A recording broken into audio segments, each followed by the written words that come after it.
Terima kasih dan untuk kesempatan yang diberikan. Shalom, Assalamualaikum warahmatullahi wabarakatuh.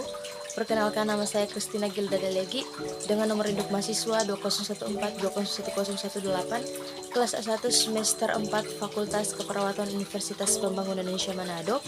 Video ini dibuat dengan tujuan untuk memenuhi ujian akhir semester dari mata kuliah Tren dan Isu Keperawatan dengan dosen pengampu Nurse Virginia Mastur S.Kep M.Kep.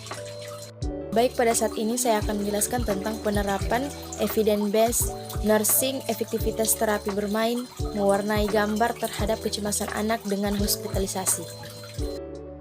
Anak adalah individu yang sedang dalam proses tumbuh kembang, mempunyai kebutuhan spesifik seperti fisik, psikologi, sosial, dan spiritual yang berbeda dengan orang dewasa. Kebutuhan fisik atau biologis anak mencakup makan, minum, udara, eliminasi, tempat berteduh, dan kehangatan. Secara psikologis, anak membutuhkan cinta dan kasih sayang, rasa aman ataupun bebas dari ancaman. Kondisi anak yang baik, sakit, yang mengharuskan seorang anak harus dirawat inap di rumah sakit akan membuat anak dan orang tua tidak hanya dihadapkan pada masalah kesehatan fisik anak saja, tetapi juga psikologis, karena baik anak maupun orang tua harus beradaptasi dengan lingkungan yang asing. Hospitalisasi pada anak dapat menimbulkan kecemasan dan stres pada semua tingkat usia. Hospitalisasi jangka pendek, pembedahan, ataupun hospitalisasi jangka panjang dari suatu penyakit yang kronik seringkali menjadi krisis pertama yang harus dihadapi anak, terutama selama tahun-tahun awal. Hal ini sering menimbulkan stres karena anak mengalami ketakutan terhadap orang asing yang tidak dikenalnya dan pekerja rumah sakit, perpisahan dengan orang terdekat, kehilangan kendali, ketakutan tentang tubuh yang sakit, dan nyeri. Reaksi-reaksi tersebut dipengaruhi oleh usia, perkembangan, pengalaman sebelumnya dengan penyakit, perpisahan atau hospitalisasi, keterampilan coping yang dimiliki, keparahan diagnosis, dan sistem pendukung yang ada. Dampak negatif dari efek hospitalisasi sangat berpengaruh terhadap upaya perawatan dan pengobatan yang sedang dilakukan terhadap anak. Reaksi yang ditimbulkan anak akan berbeda antara satu dengan yang lainnya. Pada anak yang pernah mengalami perawatan di rumah sakit, tentu akan berbeda bila dibandingkan dengan anak yang baru dirawat di rumah sakit. Nah, terapi bermain adalah suatu aktivitas bermain yang dijadikan sarana untuk menstimulasi perkembangan anak, mendukung proses penyembuhan, dan membantu anak lebih kooperatif dalam program pengobatan serta perawatan. Bermain merupakan kegiatan yang dilakukan dengan sukarela untuk memperoleh kesenangan atau kepuasan.